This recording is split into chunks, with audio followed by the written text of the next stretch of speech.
የቴዲ አፍሮ አዲስ አልበም 4 ኪሎ ደርሷል። መንግስት በጠቅላይ ሚኒስትሩ በኩል የሰጠው የነፋስ አጀንዳ ምላሽና አልበሙ በዓለም አቀፍ ደረጃ እያመጣ ያለው ከፍተኛ ውጤት። ተወዳጁ ተዋናይ መኮንን ላከ በቴዲ አፍሮ አዲስ ሙዚቃ ላይ ምን እየሰራ ነው? የትኛው ሙዚቃ ላይስ በምን ተሳተፈ?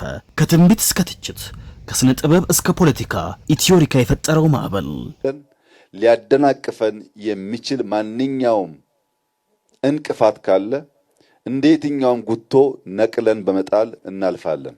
ሄኖክ ብርሃኑ ነኝ ከአና ሚዲያ። ምን አዲስ ከአና ሚዲያ ሰብስክራይብ በማድረግ ታማኝ የመረጃ ምንጮ ያድርጉን። ይህ በአሁኑ ወቅት መላው ኢትዮጵያውያንን ቀልብ የሳበው የቴዲ አፍሮ አዲስ አልበምና በዙሪያው ያሉ ወቅታዊ ትኩሳቶችን የምናቀርብበት ፕሮግራም ነው። ኢትዮሪካ ከኪነ ጥበብ አድማስ ባሻገር የፖለቲካውን መንደር ያወከው አዲሱ የቴዲ አፍሮ አልበም። የታዋቂው ድምጻዊ ቴዲ አፍሮ 6ኛ አልበም የሆነው ኢትዮሪካ ገና ከእንቅልፉ ሳይነቃ ነበር የሀገር ምድሩን ሳር ቅጠል ያነጋገረው። ከአድናቂ ምዕመናን እስከ እምነት መሪዎች፣ ከታዋቂ ግለሰቦች እስከ መንግስት ካድሬዎች ድረስ ጉዳዩ መነጋገሪያ አጀንዳ ሆኗል። አልበሙ በኢንስታግራም፣ በፌስቡክ፣ በዩቲዩብ እና በቲክቶክ መንደሮች ላይ የፈጠረው ማዕበል አሁን የቤተ መንግስቱን ደጃፍ እያንኳኳ ይመስላል። የጠቅላይ ሚኒስትሩ ተዘዋዋሪ መልእክትም ይህንን የሚያሳይ ይመስላል። ብዙዎች እንደሚሉት የቴዲ አፍሮ ዳስጣል የተሰኘው ዘፈን መልእክት የጠቅላይ ሚኒስትር ዶክተር አብይ አህመድን ጆሮ ሳይነካ አላለፈም ይላሉ። ትላንት በአሰላ የኃይል ማመንጫ ፕሮጀክት ምረቃ ላይ ጠቅላይ ሚኒስትሩ ያደረጉት ንግግር የአርቲስቱ ስራ ጥርስ ውስጥ እያስገባ እንደሆነ ተተርጉሟል። ጠቅላይ ሚኒስትሩ እኛ የምናደርገውን እናውቃለን፣ የምናደርገውም ነገር የህዝባችንን ህይወት እንደሚለውጥ እናምናለን፣ ሊያደናቅፈን የሚችል ማንኛውም እንቅፋት ካለ እንደ የትኛውም ጉቶ እየነቀልን እናልፈዋለን ብለዋል። የምናደርገው የህዝባችን ህይወት እንደሚለውጥ እናምናለን።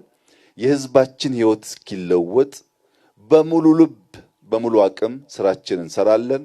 ሊያደናቅፈን የሚችል ማንኛውም እንቅፋት ካለ እንዴትኛውም ጉቶ ነቅለን በመጣል እናልፋለን። ንግግራቸውን ከፕሮጀክቱ ጋር በማያያዝም የነፋስ ያህል እንኳን ኃይል የሌለው አጀንዳ በሚል የገለጹበት መንገድ የአልበሙን ተጽዕኖ ለማጣጣል የተሰነዘረ ንግግር ነው በሚል በብዙዎች ዘንድ የፖለቲካ ትርጉም ተሰጥቶታል። አሁን ትናንሽ እዚህ ከተከልናቸው ፋርሞች የአንዱን ያክል ንፋስ የማያንቀሳቅሱ አጀንዳዎች የሚያውኩን ሰዎች አይደለንም። ይህም ጉዳዩ በካድሬዎች ብቻ ሳይሆን እስከ ከፍተኛው የመንግስት አመራር ድረስ ትኩረት ማግኘቱን ማሳያ ተደርጎም እየተወሰደ ይገኛል። በተያያዘ ዜና ኢትዮሪካ አልበም ዓለም አቀፍ ስኬትና የዩቲዩብ ሪኮርዶችንም እያስመዘገበ ይገኛል። የኢትዮሪካ ተጽዕኖ በኢትዮጵያ ድንበር ብቻ አልተገደበም። በአሁኑ ሰዓት አልበሙ በዩናይትድ አረብ ኤሚሬትስ፣ በዩናይትድ ኪንግደም እና በአሜሪካም ጭምር የዩቲዩብ ጎርፍ ወይም ትሬንዲንግ ሊስት ውስጥ በቀዳሚነት እየተቀመጠ ይገኛል። በተለይም ዳስጣል፣ መሬማ፣ ጽዮን ሙሽሬ፣ ጀንበር የተሰኙ ስራዎችም በተለቀቁ በጥቂት ሰዓታት ውስጥ በሚሊዮኖች የሚቆጠሩ ተመልካቾችን በማግኘት የኢትዮጵያን የሙዚቃ ኢንዱስትሪ አዲስ ታሪክ እያጻፉ ይገኛሉ። በሌላ በኩል አልበሙ ሳይወጣ በፊትም ከወጣ በኋላም እያነጋገረ ያለው የቴዲ አፍሮ 6ኛ አልበም ኢትዮሪካ ነቢያትንም ጭምር አነጋግሯል። የነቢያት ትንቢትና የአስተሌቶቻችንን ትችት የምናይበት ሰዓት ላይ ደርሰናል። የአልበሙ ጉዞ በተወዳጅነት ብቻ የተሞላ አልነበረም። አልበሙ ከመውጣቱ በፊት ነብይ ሱራፌል ደምሴ አልበሙ ተቀባይነት እንዳያገኝና እንዲጠላ ትንቢት ሲናገርና ሲጸልይ እንደነበር ይታወሳል። ይሁን እንጂ የአልበሙ ውጤት ከትንቢቱ በተቃራኒ በሚሊዮኖች ዘንድ መወደዱ የብዙዎችን ትኩረት ስቧል። በሌላ በኩል የገዢው ፓርቲ ደጋፊ እንደሆነ የሚታወቀው አትሌት ፈይሳ ሌሊሳ በፌስቡክ ገጹ ባሰፈረው መልእክት ትላንት ህዝቡ የፖለቲካ ብስለት ስላልነበረው በሙዚቀኛ ተጽዕኖ ይደረግበት ነበር፣ ዛሬ ግን ብትዘምርም ባትዘምርም የሚፈጠር ጫና የለም በማለት የቴዲ አፍሮን ስራ ፋይዳ ቢስ ለማስመሰል ሞክሯል። ሌላኛው የኢትዮሪካ አልበም ድብቅ ቅመም አርቲስት መኮንን ላአከ ነው።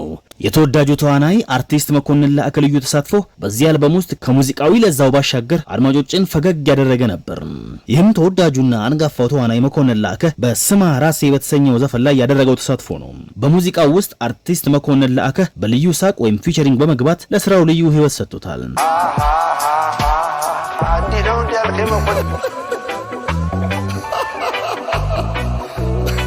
ቴዲ አፍሮ በመጠኑም ቢሆን እንዲህ ነው እንደ ያልከኝ መኮንን እያለ ሲጫወት፣ መኮንን በበኩሉ በዛ በሚታወቅበትና በሚወደድበት ሳቁ የታጀበ ድምጹን ሲያሰማ ይደመጣል። ይህም ጥምረት በኪነ ጥበብ ባለሙያዎቹ መካከል ያለውን ጥልቅ ፍቅር ከማሳየቱም በላይ ስማ ራሴ የተሰኘው ሙዚቃ በአድማጮች ዘንድ በልዩ ሁኔታ ተወዳጅ እንዲሆንና የማህበራዊ ድረ ገጹ መነጋገሪያ እንዲሆን ትልቅ አስተዋጽኦ አድርጎለታል። ይህም በተጨማሪ የአልበሙን ጥበባዊ ሴትና የባለሙያዎቹን ግንኙነትን በሚገባ የሚያሳይ ነው ተብሎለታል። ክብራትና ክብራን የቻናላችን ቤተሰቦች እናንተስ የትኛውን ሙዚቃ ይበልጥ እየወደዳችሁት ትገኛላችሁ?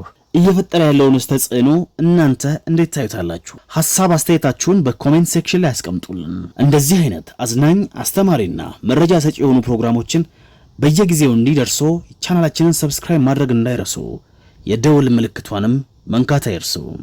ሄኖክ ብርሃኑ ነበርኩ ከአና ሚዲያ። ምን አዲስ ከአና ሚዲያ ሰብስክራይብ በማድረግ ታማኝ የመረጃ ምንጭ ያድርጉ።